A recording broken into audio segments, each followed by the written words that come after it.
Senhoras e senhores, sejam muito bem-vindos ao 5º episódio de Um Jovem Reflexivo, o podcast. Este é um espaço onde você pode parar para refletir e sentir o tempo parar junto com você.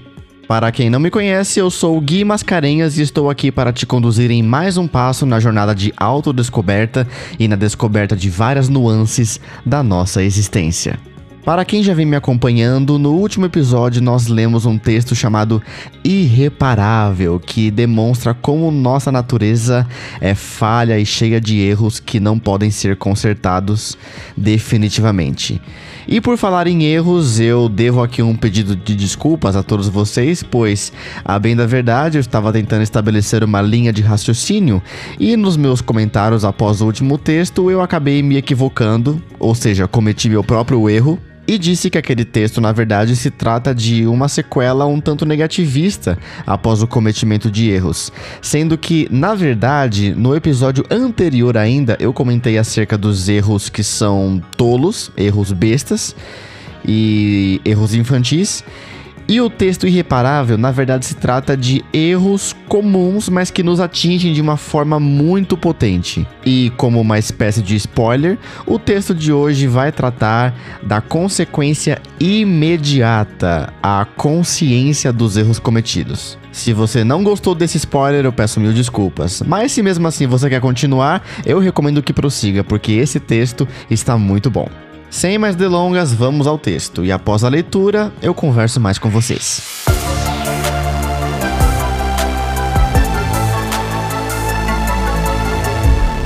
A manhã seguinte.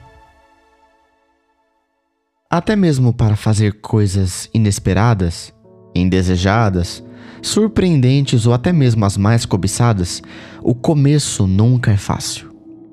Parece haver algum tipo de alerta gigante dentro de nossas cabeças que nos compele a fitar o nada por pelo menos 5 ou 10 minutos antes de mergulharmos de cabeça nas águas turbulentas da nossa imprudência, que alguns chamam, quase ironicamente, de ousadia. Os ditados costumam acertar, tal qual no momento em que disseram que o primeiro passo é o mais difícil. Foi difícil atravessar a membrana para o futuro que mudaria minha vida. E foi igualmente difícil decidir cometer os erros conscientes. Não me isento agora da imparcialidade, conquanto rara. Ambas as dificuldades carregam o mesmo peso, o do risco. A primeira, positiva, pode gerar uma frustração, caso tudo, ou até mesmo algo mínimo, dê errado. A segunda, geralmente negativa, pode nos prender amargamente por uma noite ou aos poucos pelo resto da vida, caso algo funcione. Do outro modo, causaria igual frustração e até mesmo humilhação, ouso dizer, em caso de insucesso. Os borrões das minhas lágrimas só refletem o conhecido. O medo saudável foi justo ao me advertir. Não choro pelo erro mais do que pela teimosia. Preciso conviver, depois de tais eventos, com o meu eu feito de rasgos múltiplos, remendados em lugares dissemelhantes. Cada desconexão desencadeou dúvidas, distribuiu dores e dissipou as distintas dádivas do meu passado. E cada tentativa de coser os meus fragmentos acabou me transformando sucessivamente em outra coisa que não eu mesmo. Exceto se tal for o significado de crescer. Ainda sou eu, mas sou outro. No caminho de volta para casa, flashbacks. E eles só me trazem à tona o que eu não queria ver. E vejo que nada evoluiu. É como uma eternidade ruim, um estado perene e inconveniente, caracterizado por esforços aparentemente vãos, esperanças cinematográficas e momentos rotineiros apreciados com mediocridade.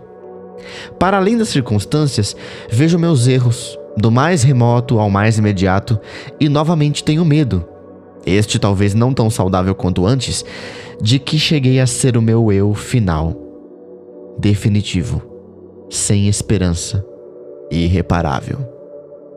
Afinal, eu piorei mais do que eu podia acreditar. Surpreendi a mim mesmo, o que por si só é algo bom, porém de tal modo amargamente negativo. Mas, ora, eu ainda tenho uma vida para viver. Então, faço o que tenho de fazer, por hora. Acordo, trabalho, volto, como e durmo. Nesse ínterim, ainda tento, como um tolo, na esperança de que Deus, versado em magnificência e soberano sobre tudo, me ajude a expurgar os demônios a quem dei as mãos e cirandei. Sinto que cheguei a uma fase composta por transições, noite e manhã. Tem sido noites longas e manhãs frias. Não que eu não goste, trazem-me reflexão concentrada, é apenas metáfora. Não sei quando haverei de finalmente me transformar. Ora, não é meramente uma virada de chave. Esta envolve o mecanismo da tranca, um segredo único e intransferível, trincos e a maçaneta por fim. É trabalhoso, é indolente, é a minha vida. Agora, na manhã seguinte, só existem os símbolos aleatórios que me remetem aos conceitos de morte e vida, caos e ordem, trevas e luz, nuvens e sol, e eles aparecem aleatoriamente no meu quarto, no ônibus, no carro, nas minhas mãos, nos meus olhos embebidos de lágrimas, nos cabelos bagunçados aos modos da minha cama e também nas pessoas que me atraem e me repelem. Custo, tanto mais hoje do que outrora, a mover minha fé a fazer jus ao velho post nubila Phoebus, que tanto admirei. Pois ainda estou obtuso dentro da nuvem, até que eu resolva, como filho envergonhado e resignado, dar a mão a meu pai e sair para o sol. Na obscuridade do meu ser, creio que haverei algum dia de sair da nuvem. Em verdade, queria que isso bastasse. Terei que sair de mim outra vez.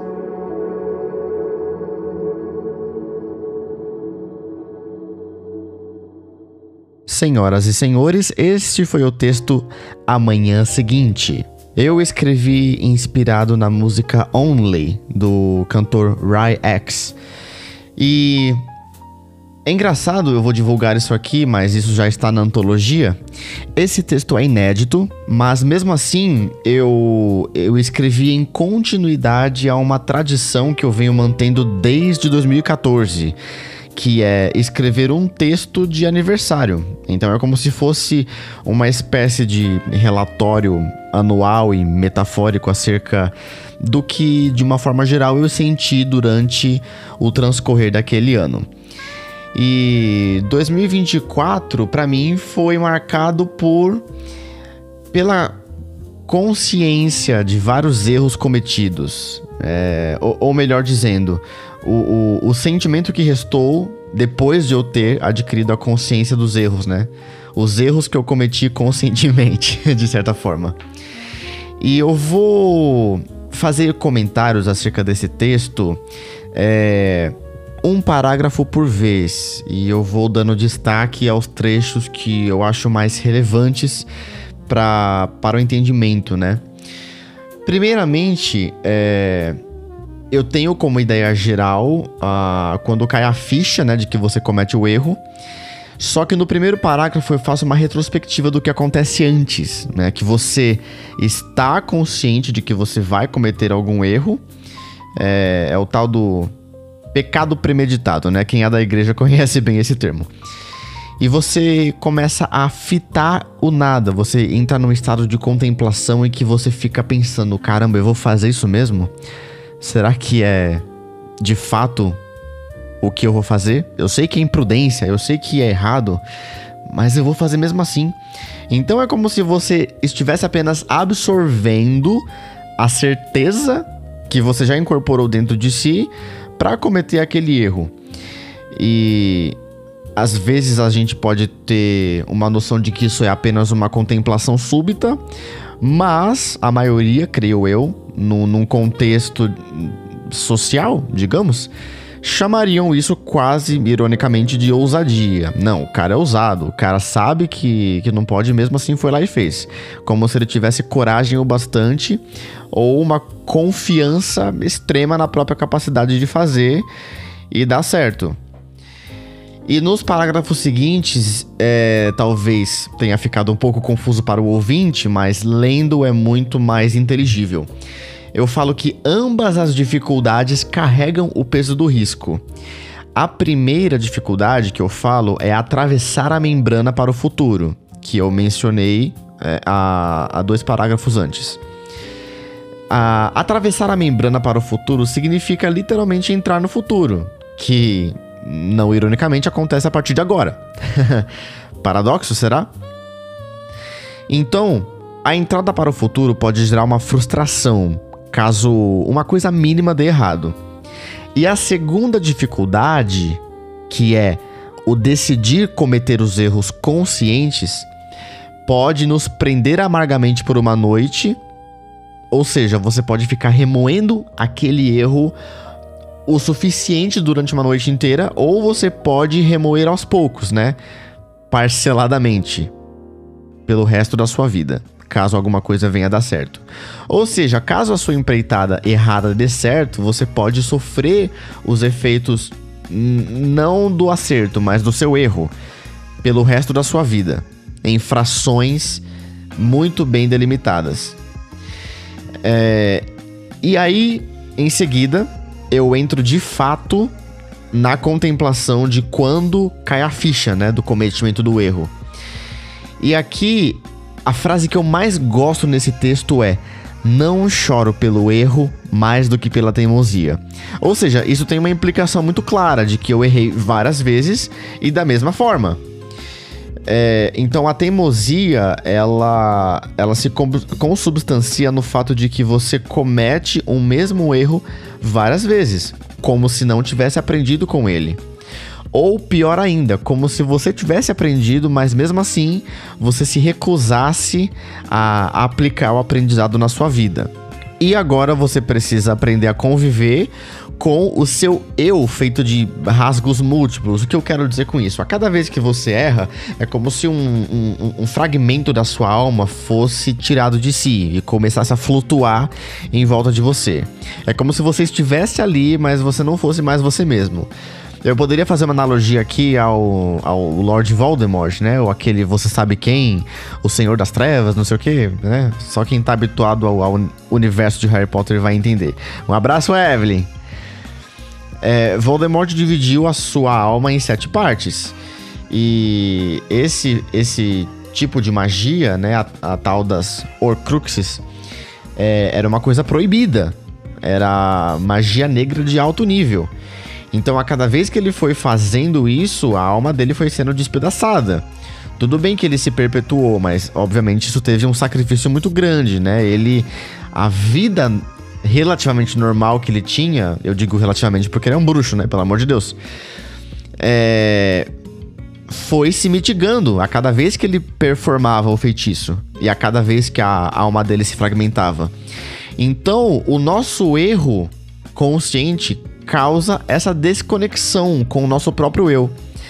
E aí, logo no trecho seguinte, eu faço uma aliteração. De vez em quando eu gosto de fazer aliterações.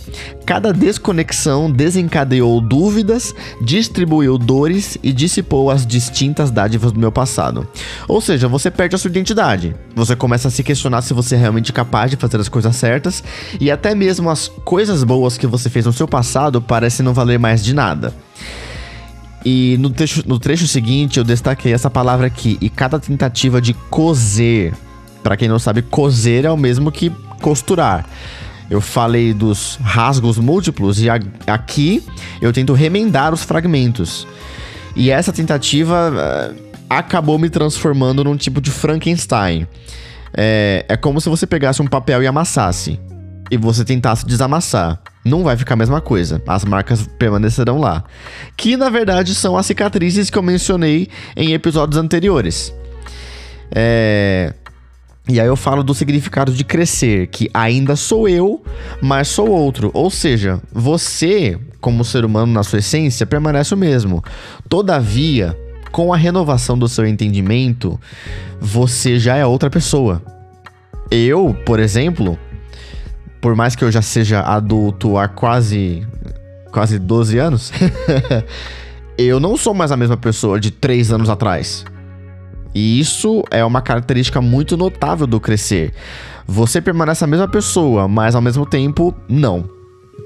Avançando um pouco no texto, tem um trecho em que eu tento recobrar um tipo de esperança quando eu digo: mas ora, eu ainda tenho uma vida para viver, então eu faço o que tenho de fazer. Ou seja, a vida continua, a vida não para. Então nós temos que envidar os nossos esforços para continuar vivendo, por mais que o mundo esteja caótico e, acima disso, por mais que nós mesmos estejamos um caos absoluto por dentro. E aí eu destaquei uma frase no trecho seguinte que diz: nesse ínterim ainda tento como um tolo. Como um tolo. Ou seja, como se a minha causa fosse perdida. Como se na minha cabeça eu estivesse lutando em vão. Mas eu ainda tento. Porque lá no fundo ainda existe alguma esperança. E aí eu digo, qual que é essa esperança? A esperança de que Deus, versado em magnificência e soberano sobre tudo, me ajude a expurgar os demônios a quem dei as mãos e cirandei. Eu falo isso de uma forma um pouco explícita, porque, a bem da verdade, nossos erros são consequências do pecado, né, que entrou no mundo. E o maligno é o principal agente inicial de tudo isso. Nós fazemos o restante, por assim dizer. E eu menciono aqui os demônios a quem dei as mãos e cirandei.